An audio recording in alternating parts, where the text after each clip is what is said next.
Hi there, I'm Adam Leventhal. Welcome to the preview on the Athletic FC, setting you up for the biggest game of the weekend, which is Aston Villa against Manchester United, and also getting you ready for all of the Premier League action.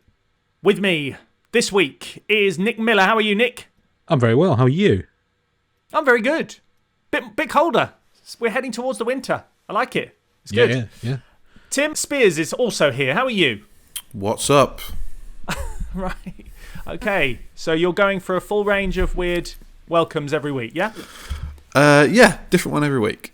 Cool. Okay. I'm good with that. Let's concentrate on the football. It is match day 7, as some people call it.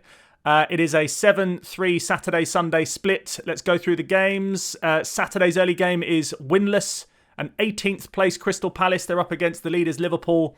8 wins in 9 in all competitions this season for Arne Slot, who's doing a great job having taken over from Jurgen Klopp. That's 12:30 UK, 7:30 Eastern Time. We have 5 3 o'clocks or 10 a.m.s. Arsenal in third against second bottom Southampton, who have just 1 point still. Brentford against rock bottom Wolverhampton Wanderers, Tim. Still just 1 point for them. Second place Manchester City take on Fulham, who are in 6th and very much under the radar, I think. Struggling West Ham against Ipswich, who are unbeaten in their last 4, becoming the draw specialists. 17th place Leicester take on Bournemouth in 11th. The 5:30 this week, or 12:30 Eastern, is Everton. Got their first win last weekend. They're up against Newcastle in 7th. Then on Sunday at 2 o'clock or 9 a.m, it's 4th place Chelsea against very much mid-table Nottingham Forest, which is actually good news for Nottingham Forest.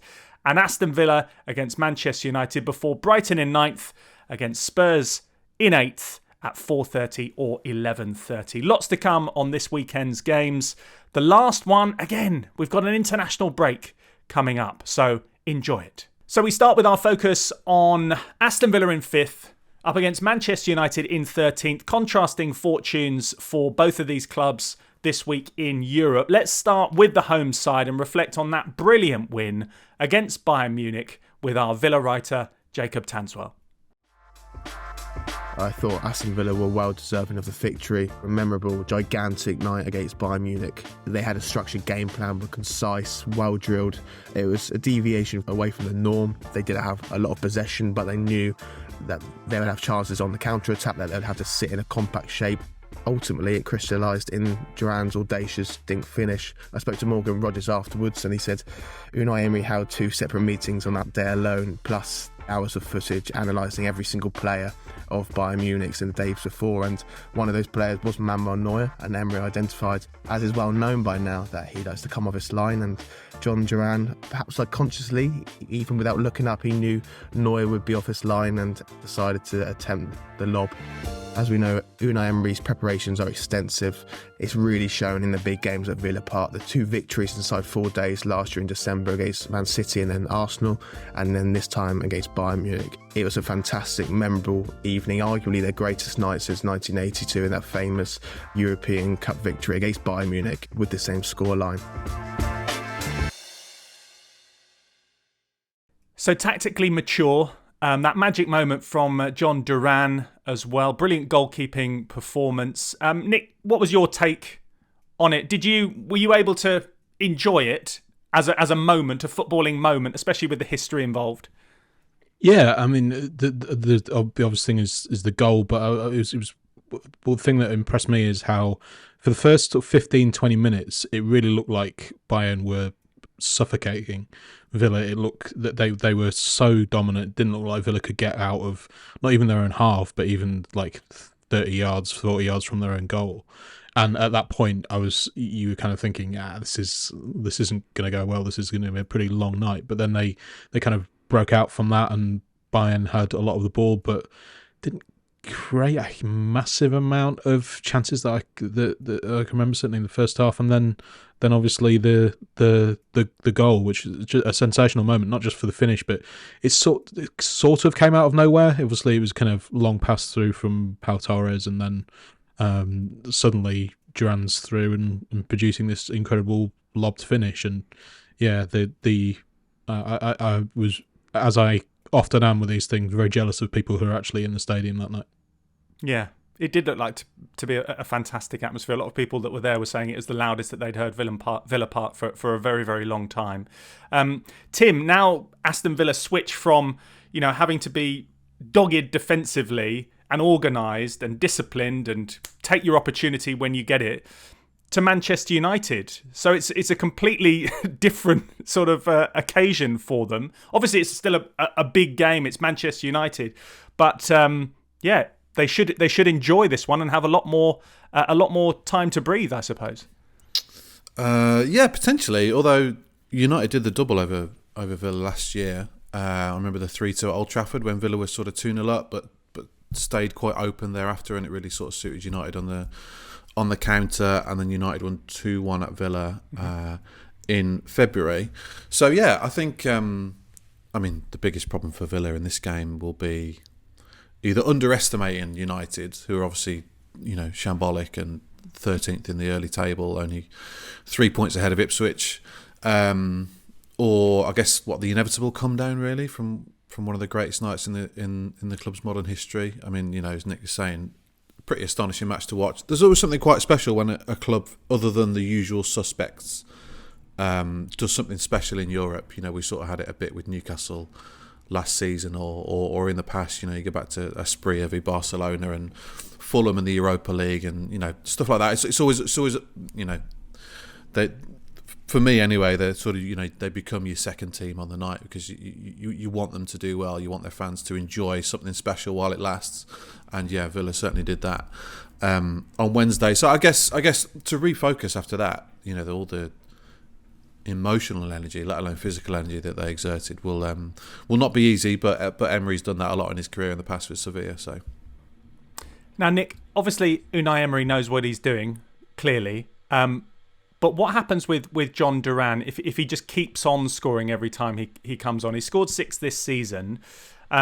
Does it get to a point where he deserves to start, or is it just modern football, an impact player, you come on, you do your job, it's all part of the offering of Aston Villa? Equally like with Emi Martinez in goal. He did his job, he made the saves when he needed to make them. So what do you do with John Duran? Because he's presumably going to get frustrated if he's only getting 20 minutes here and there all the time.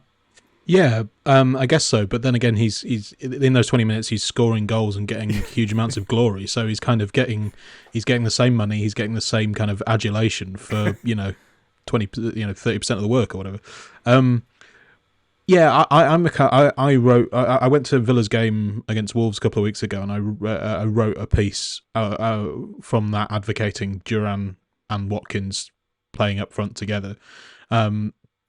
Purely on the basis that it would just be enormous fun, and sort of ignoring the tactical implications of it, because they haven't played together very often. I think they've only started together twice since Duran arrived at Villa a couple of years ago. It's just, Emery clearly doesn't really think it works, because more often than not, it's one comes on for the other. It's very difficult to drop Ollie Watkins. I know he wasn't kind of particularly effective on Tuesday, but the idea of playing them both together is enormous fun from the sort of neutral, chaotic point of view. But that would involve kind of either dropping or moving Morgan Rogers away from a position that he's been playing really well in. So that's tricky from a kind of from a tactical perspective. But I don't know, it just seems to be, it's just working at the moment. They have the kind of, loosely speaking, Watkins for 70 minutes, Duran for 20 minutes. That's it's all working out pretty nicely. And while it is very tempting to throw Duran in there from the start as well, it's difficult to see why that should change that. If it ain't broke, don't fix it. Exactly. And also, to be fair to Ollie Watkins as well, he probably would have broken away and scored goals against Bayern Munich if Upamecano didn't keep on landing on top of him on the halfway line when he was trying to break away. You mentioned about the tactical side of things. Let's get our tactics writer Liam Tharme's expectations on what Unai Emery is going to do this weekend.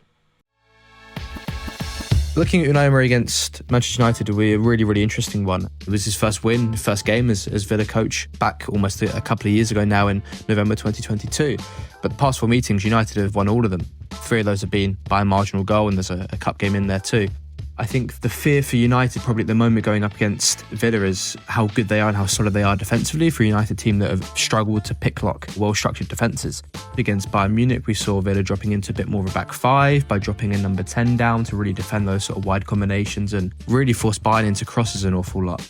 Villa, of course, are equally as good on transition going the other way, and that's something that I think will be a really big problem, especially with how open United have been in recent games, thinking back to the Mickey van de Ven assist in the Spurs game. It's definitely going to be a big game in terms of transition, I think, on both sides. It's not often we get a game where I think the focus isn't on build-up and possession play, but both teams have got real sort of quality counter-attacking players and systems in place. Villa are executing that better this season so far than Manchester United, but there's quality on both sides, which makes it for a really exciting game. But after the performance from Villa in midweek against Bayern Munich, I think I'd put a lot of confidence in Villa getting a result this weekend. So that's Liam's take. Tim, just a quick one from you. Obviously, there are a few doubts over a few players for Aston Villa. Obviously, John McGinn's injured, Ramsey and Nana as well for them. Do you still think that even, if all are missing, they've still got the depth and the tactical nous to do what they need to do? That was the key question going into the season with Villa, and I guess we're really going to see that now over the next sort of 2 months. I think they've got 10 games before the end of November. They've got Bologna, Club Brugge and Juventus in the Champions League in that time. Some big league games in that time. So yeah, we're going to see now if the squad is up to it. I think they would have liked to have done more business in the summer on that front, but there were PSR issues that seemed to hold them back. So I guess Emery has done this very successfully during his career with Sevilla, but now we're going to see whether they can cope with 8 extra Champions League games, and what do they prioritise, and can they stay in the mix for the top 4 again? In terms of the squad, obviously Duran is probably the best substitute in the world right now, but the likes of like Barkley and Philogene and Buendia, can they come in and keep to the standards that have been set by others? So yeah, we'll see. For this game in particular, the one guy that they do want fit is Morgan Rogers, because the gaps that United offer up in that midfield are absolutely vacuous. So yeah, he's the one I definitely want fit for this one. Let's switch our attention now to Manchester United. I mentioned about contrasting fortunes in Europe. They still got a point, but it was a bit of a crazy game against Porto. 3-3 on Thursday night. Here's Ahmed Walid on his tactical analysis of a rather crazy game. Manchester United's performance in the 3-3 draw away to Porto in the Europa League shouldn't come as a surprise. They've been playing the same disjointed performance since the beginning of last season. Despite United going ahead 2-0 through Marcus Rashford and Rasmus Højlund, Porto's defensive organisation was really poor, and it meant that United could access Rashford in dangerous situations down the left side, which led to both goals. But the same problems recurring for United in terms of a poor organisation without the ball and the structure without the ball, which meant that they ceded territory, and it put the defensive players under pressure, especially the back 4, in terms of multiple crosses into the penalty area, and eventually from this pressure Porto scored twice. Then in the second half, United tried to push forward, and because of the rushed nature on the ball and inability to find solutions in the final third against a deeper Porto defense this time, they were vulnerable on the counter-attack. They conceded the 3-2 when Pepe found Porto striker inside the penalty area, and then United, as usual, were in a rush, and it wasn't until very late in the game that Eriksen's corner found Harry Maguire to make it 3-3. But from this performance, you can see the same issues: the poor structure without the ball, vulnerability to counter-attacks, especially in the second half, and Onana saving the day yet again, despite conceding 3 goals. So it's a pretty damning assessment from Ahmed there, in basically summing it up, basically saying that Manchester United once again are disorganised. Yes, there were moments, and Marcus Rashford, who we'll talk about a little bit more in a moment, looked good and bright, and they got into that 2-0 lead, but just disorganised. Why do they keep on turning out performances where they're disorganised, Nick?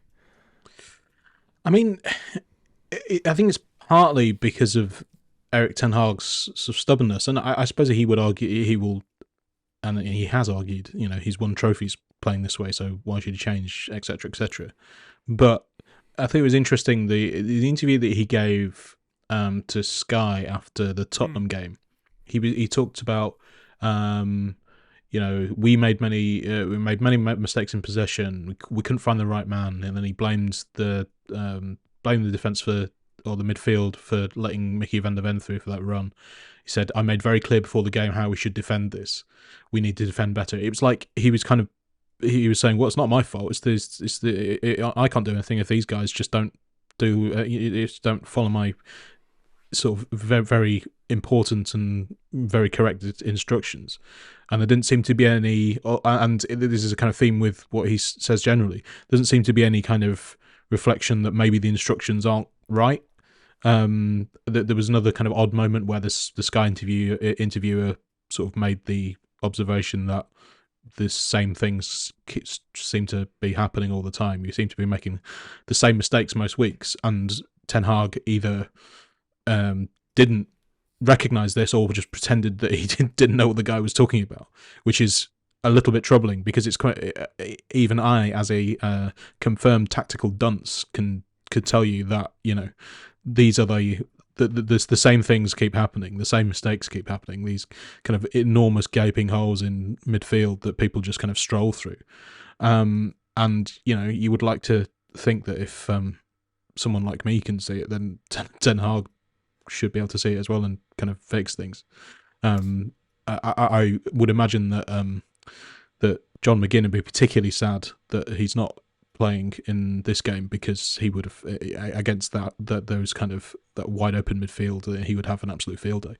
But yeah, it's just, I don't know, very it is slightly difficult to have sympathy with Manchester United fans because of their historical success, and those of us of a particular age will have lived through that success. So world's smallest violin here. But if I was a Manchester United fan, I'd be particularly worried that Ten Hag just doesn't really seem to recognise what the problems are, and therefore is not going to fix them. A word about Harry Maguire and his goal. Obviously, that made it 3-3 in midweek. Tim, do you feel that it's as simple as that goal buying Erik Ten Hag more time, or do you feel that this is just gradually heading in one direction? And I wanted to say this because there's been a lot of comments from Manchester United fans about being critical of Manchester United and being overcritical of Erik Ten Hag. Everyone's saying it. Everyone's seeing the same thing as Nick said. I don't think that we're being overly critical of Manchester United. Do you feel that we are? I know that they're not your favourite team, but do you think that we're being overly critical? No, I feel like, I hold back, to be honest. There's worse things I could say every week about this team. They're 13th in the league and they were 8th last year. Spent 600 million under Ten Hag. It's won Europe this season. They've probably got the worst defence in the league. It's pretty bad. There's not got much going for them. And you say, is it inevitable that he's going to get sacked? I mean, who knows? Who knows? I think the majority of elite clubs in world football would have sacked him at some point in the past sort of 6 to 8 months. So honestly, don't know. Can't read them. They're Ineos. They're the ones that gave him a new contract and spent a lot of money on players that he wanted. So it's just crazy. We're seeing the same things over and over and over again. Not just in games, but also the results of games. The Spurs 3-0 echoed the sort of Liverpool 3-0, which echoed the 3-0 at home to Bournemouth last year, or the 4-0 at Palace at the end of last season, and Europe's exactly the same as last year. There are these crazy 5 to 10 minute capitulations in the Champions League games last season, and now it's happening in the Europa League. I don't know where the low bar is here. What is the point where they say enough is enough? Absolutely no. Relegation zone.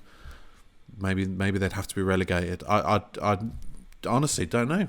They've kind of backed themselves into this position where they can now that they had the opportunity to make change in the summer, but then now put themselves in the position where they should make a change, but now possibly can't afford it, or it would look very particularly bad for them to pay. I have no idea how much it would cost, but I'm guessing it would be a fair amount of money to get rid of Ten Hag and or most of his staff, at the same time as they're kind of making people redundant in the backroom staff, and they're cutting corners here and there with all these kind of seemingly quite small and petty things to just save a few quid, so that they can spend millions on correcting mistake that they could have made that they could have made the decision for much cheaper just a few months ago. So, for all that they are, there's this kind of brains trust who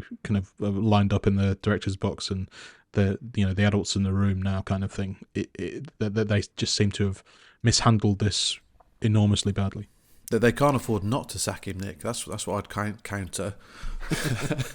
No, but do you know what? It's getting to the point where I feel sorry for Ten Hag now. You say you might feel sorry for United fans. I feel sorry for Ten Hag because he's just getting relentlessly, metaphorically beaten week after week after week. It must be a horrible place for him to be in, and it's sort of, you need to put him out of his misery now. That's where we're at. He's a three-legged horse.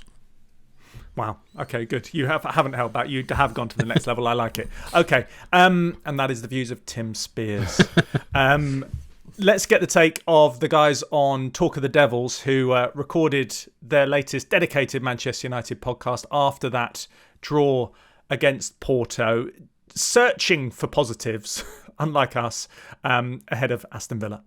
Maybe they're on some massive Champions League hangover. After the Sunday. Lord Mayor show the muck cart. Yeah.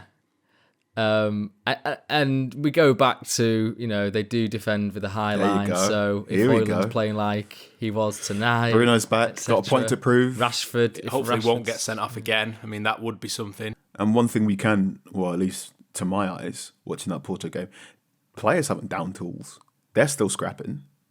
So all this talk about, it's the end, it's the dark clouds, it's this. Well, no, you've just seen Manchester. Yeah, okay, they threw away a 2-0 lead. They also scrapped and fought and clawed when there were 10 men and got a last-minute equaliser. There is something there. What that is still really annoying, and we should really know more after 2 and a bit seasons. But hey, there is something.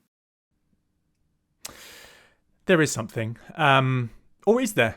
I don't know. I thought that goal and the celebrations even after the 3-3 looked very much like that was Harry Maguire going, look, I'm still doing what I do, and potentially he should be starting. I thought that De Ligt coming in was actually going to be not quite, but in the realms of the missing piece of the jigsaw at the back for Manchester United, or one of them. You weren't the only one. Me and Nick had an argument in an article about whether United had won the transfer window. That's how highly we thought of their business in the summer. And looks pretty stupid now, Nick. Was that a serious? Was that a serious debate that I've missed? It was. And who was on what side were either of you? Well, Nick sort of favoured saying Brighton had the best window, and I said I quantified it massively. I said, look, United on paper have had a great window. You look at each of these additions, that's kind of problems that potentially solves problems that they've got.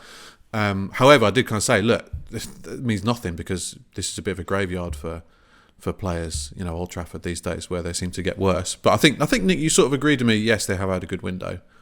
I mean, just me saying it.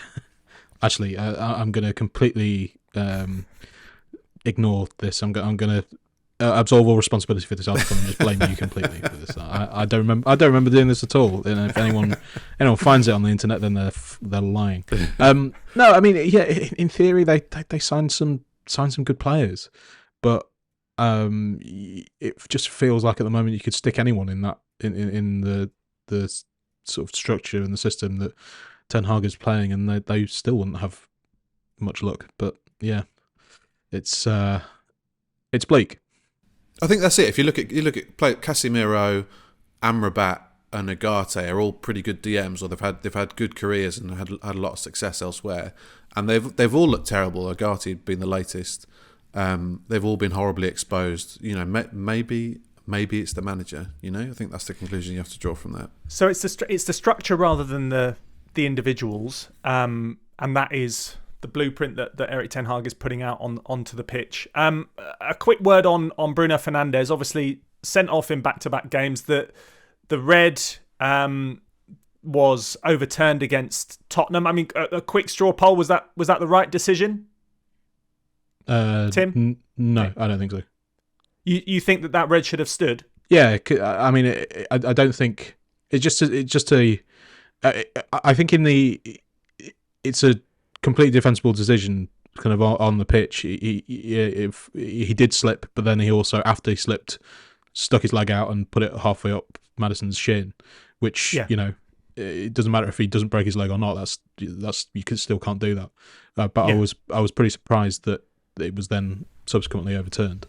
I think if I think in the in the era of VAR, there's got to be a really high bar to overturn a decision 2 days later, after VAR's already had a good look at it during the game. So yeah, this got nowhere near the bar for me, that one.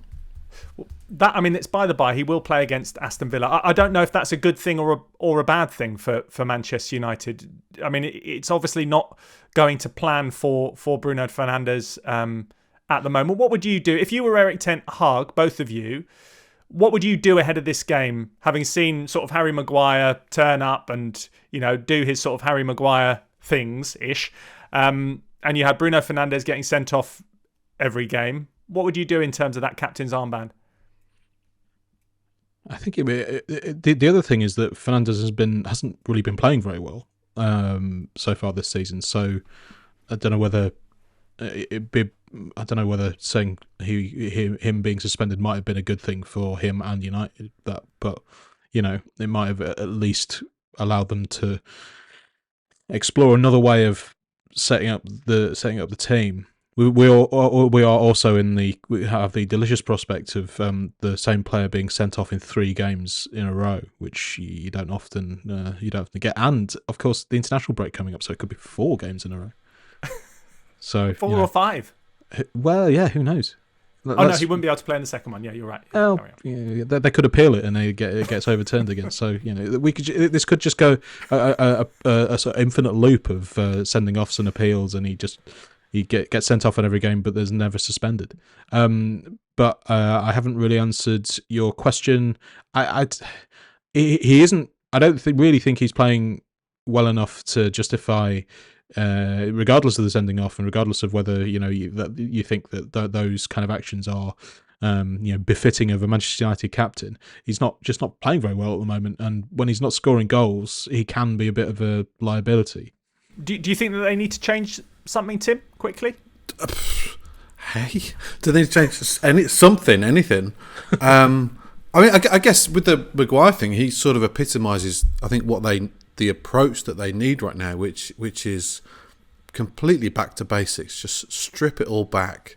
Just defend for a 0-0 at Villa Park, with some 90 minutes of S-housery and ball in play for 40 minutes. Just something, a clean sheet, a point, show that they can do something. That it's not going to happen. But this whole approach, I think Gary Neville said it during the game last week. They don't press well, but they don't. But then they're very open. They're not particularly counter-attacking very well. They don't dominate with the ball. What do they do basically? Sorry, this just what are Manchester United for? Raw Spiers.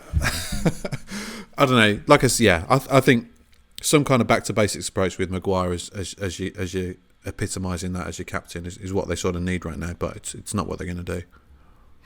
Okay. Well, we'll see what happens. Let's get our predictions. Nick? Villa 3-1.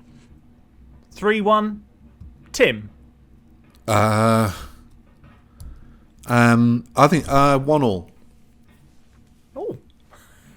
They're going to do their back to basics best no, Villa Park. I feel like, post Bayern, it's going to be a really tough one for Villa, and United seem to have something over them from last season. So look, they for all this apocalyptic sort of predictions about United, they do have it in them to get a result somewhere. They beat Barnsley, so they can do something. Excellent. Okay, right, let's focus on some of the other games this weekend. Chelsea against Forest, that's the other 2 o'clock or 10 a.m. Eastern. Nick, now the last time that you were on the podcast was ahead of Liverpool against Nottingham Forest, and you correctly predicted that Callum Hudson-Odoi was going to cause Liverpool problems. Obviously, he scored the winning goal. Set up this game, Chelsea against Forest, and how Forest are going to cause Chelsea problems.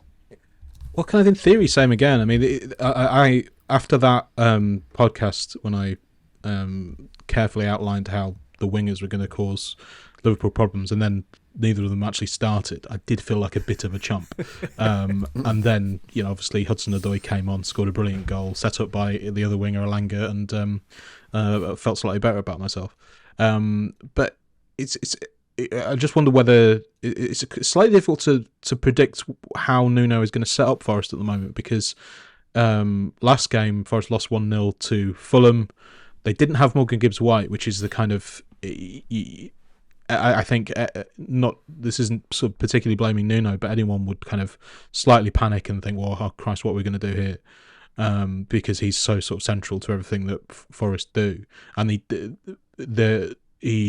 didn't start with Hudson-Odoi or Alanga, which seemed like quite an odd choice, and it didn't pan out particularly well. So it is slightly difficult to figure out how he's going to do it. I suspect it'll probably be something similar to how they started against Liverpool. The idea being to really pack midfield and try and stop Cole Palmer as much as you possibly can at the moment.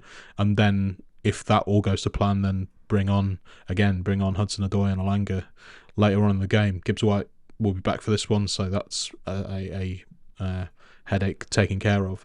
But yeah, I suspect it'll be similar. They will try and just play this very, very similar game to that they did against Liverpool. That went so perfectly.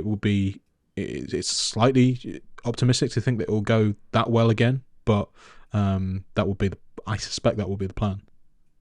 Having seen how Chelsea played, Tim, against Brighton, and in particular Cole Palmer, it's difficult to imagine that Forest are going to be able to keep them at bay throughout the game, as they did at Anfield. A word about Cole Palmer: 6 goals, 4 assists. Is he the best player in the Premier League at the moment? I disagree with your initial statement, because surely Forest won't come and defend on the halfway line with Lewis Dunk sort of running at 0.5 speed, and Fernandes just chipping those passes like he's chipping a golf ball over the bright defensive place to run onto. It was insane. But yeah, no, Palmer, I mean, yeah, probably the form player in the Premier League right now. It's just ridiculous. Like, it wasn't even just the goals last week. I think he also hit the post. He had an offside goal, missed a 1-on-1. Could have scored 7. And he also played 2 absolutely outrageous passes, like the first time lob scoop pass to Jackson. Unbelievable. Yeah, crazy. I just he's a revelation. He's just so incredibly unassuming, not fazed whatsoever, unaffected by his own brilliance, was how I saw it put on Twitter this week, which I think sums it up pretty nicely. And I think he was asked afterwards, has he been practicing free kicks after his literally perfect 30-yard free kick? He was like, nah. It's like, I've done a bit of messing around, but I wouldn't say practicing. So yeah, I sort of running out of superlatives for him, really. There's a lot of comparisons, or there's an eagerness to compare him to someone we've seen in the Premier League era before. I saw comparisons with Bergkamp last week and Ozil, Van Persie. I'm not sure we've seen anyone like him, really. He's a pretty unique player, and just seems to be on a different level to all of his teammates. The decision to let him go by Pep for £40 million a year ago is just increasingly bizarre. The extraordinary thing about him is he was brilliant last season.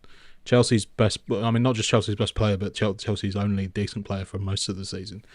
And now he seems to have got even better this season, and in a different position. I mean, it's not like, moving 15 yards in field is the most enormously It's not like we're asking a right back to play up front, but that kind of move has flummoxed more high profile players than him before, and he just keeps doing new things brilliantly. Like as you said, the free kick. I didn't know he could do that.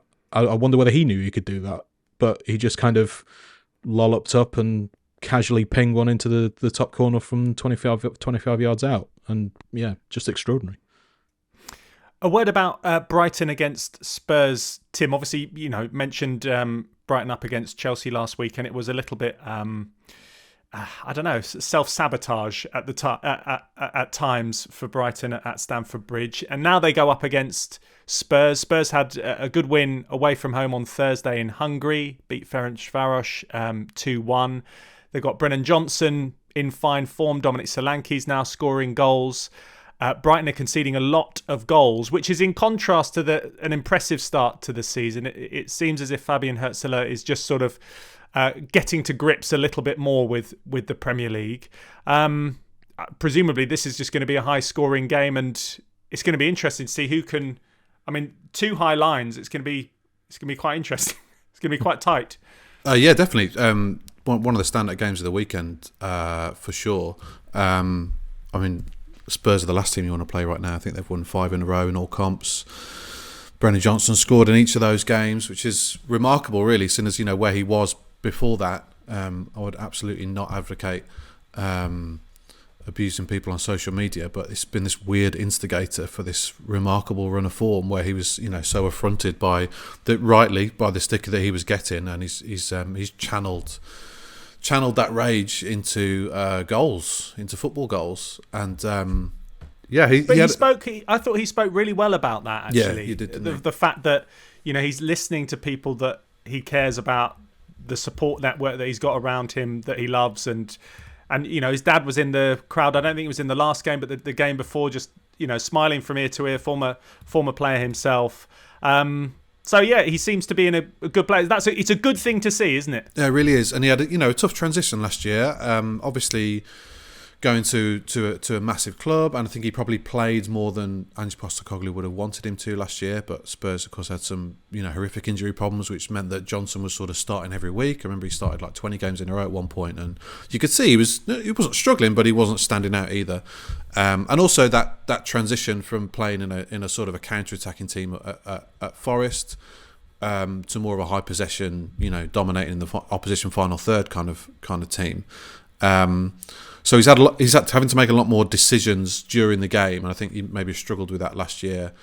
But his decision making and his composure's really come on now, and he's becoming a bit of a sort of almost a complete wide forward. So this should be a really high scoring one. It was 4-2 to Brighton at home last year and 2-1 to Spurs at home last year. So expecting more of the same. Everton take on Newcastle. Happy that they've got their first win of the season, that comeback victory against Crystal Palace last weekend. Newcastle, though, let's get Chris Woff's take on things, because they're looking to get back on track away from home. This was him on Pod on the Tyne. They had started the season decent form away from home points-wise, but then they basically fell off a cliff at Fulham, and it's about responding to that. Manchester City, that performance has to be replicated, and Newcastle can and almost always do put in performances like that at St James's Park. It's away from home where too often over the course of the last 18 months they haven't reached those intensity levels. This will be very much a test of, have Newcastle actually got over that hurdle, that mental hurdle that they have away from St James's Park? Can they put in that intensity when they don't have the St James's Park crowd behind them? Let's switch to another of our podcasts, Handbrake Off, which concentrates on Arsenal, because they take on Southampton this weekend. And Art de Roche has been speaking about the tactical approach of Russell Martin and how it might pan out if he does the same at the Emirates. Yeah, if you leave it that expansive, I think it's a recipe for disaster.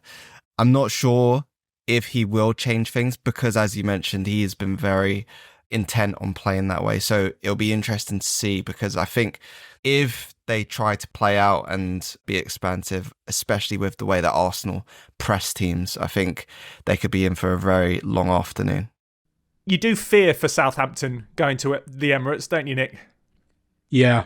I mean, it's Russell Martin gave an interview in, I think it was the Telegraph at the start of the season, or before the start of the season, where he basically made the point, well, it's this style of play has kind of worked for me so far, so it would be a bit stupid to change from here. And there is a sort of line of logic to this, but I know the Burnley comparison has been brought up a lot, but they are doing the similar thing in as much as they are trying to use the same approach, using only slightly better players against much higher standard opposition, and that's, it's just isn't going to work. Or if it does work, then it will probably work, too late in the season. If they do manage to kind of improve playing this way, then by the time it kind of clicks and it starts working again, then it might already be too late. They might be too far adrift and they're going down. I think if I was a Southampton fan, I'd be pretty annoyed that they keep on playing this way when it's not working, and for seemingly no other reason to sort of satisfy Russell Martin's muse. I mean, it's not even. I think we were talking just before we started recording. It's not even particularly exciting football to watch. It's not sort of, this isn't like, I don't know, Jurgen Klopp Liverpool kind of really exciting, thrilling football. It's just, and it's predictable and it's easy to counter. I saw them against Forest, sort of thing. I think it was the third or fourth game of the season. Forest are not a side that kind of press particularly aggressively, and they still, forced these stupid mistakes 3 or 4 times during that game.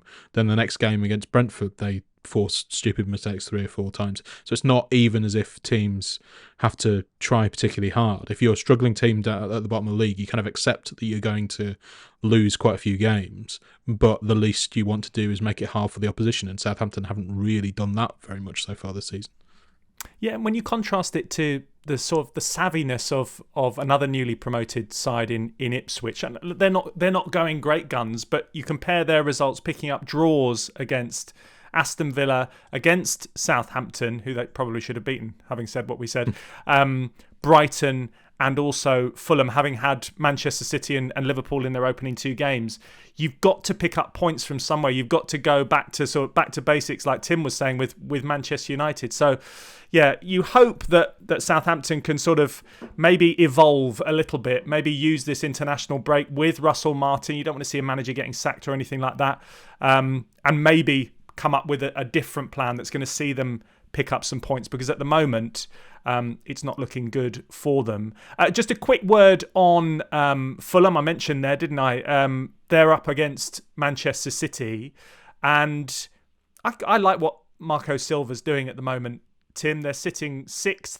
They seem to be steadily improving. They've made some good acquisitions as well. Could you see them doing one at the Etihad? Could they do one? Good question. It's not really a good question, was it? Could they turn up a shock at the Etihad? Turn up a shock. Good question. I like what Fulham have done for a few years, to be honest. I mean, they've always played good football, with Andres Pereira and Will.i.am and others. But I guess, a couple of issues they've always had. One has been they've tended to have a weak defence, but they've brought in Joachim Andersen this summer, who's already made a big difference. And then the other thing with Fulham is the squad's always been slightly weaker. The bench hasn't been great, but I looked at their bench last weekend for their easy win at Forest, and they had sort of Harry Wilson, Reece Nelson, Tom Kearney, Sander Berg, Rodrigo Muniz. These are all sort of proven players at this level who can come on and make a difference from the bench. So he's sort of installed the Wolves old boys, Traore and Jimenez, and rediscovered their form, which has been lacking for a couple of years at least. So, it might be a step too far this weekend, but yeah, they look pretty good for sort of top half finish this season. Tim, thanks for your time today. Thanks, Adam. Thank you for saying something rather than just putting 2 thumbs up. Works on YouTube, but not so on an audio platform. And Nick, thank you very much to you. You can do both if you wish. Thanks, Adam. Brilliant. That's the way to do it. Thank you very much, everyone, for listening, watching on YouTube. Keep your comments coming in. We do read them all, so do keep them coming in, ladies and gents. We'll be back on Monday. Enjoy your weekend. If you want to watch more episodes of the show, please subscribe to the channel. We'll be joined by the likes of David Ornstein, Matt Slater, Adam Crafton, Carl Anker, and plenty more through the season. If you'd like to listen to the episodes in full in audio form, search The Athletic FC wherever you get your podcasts from.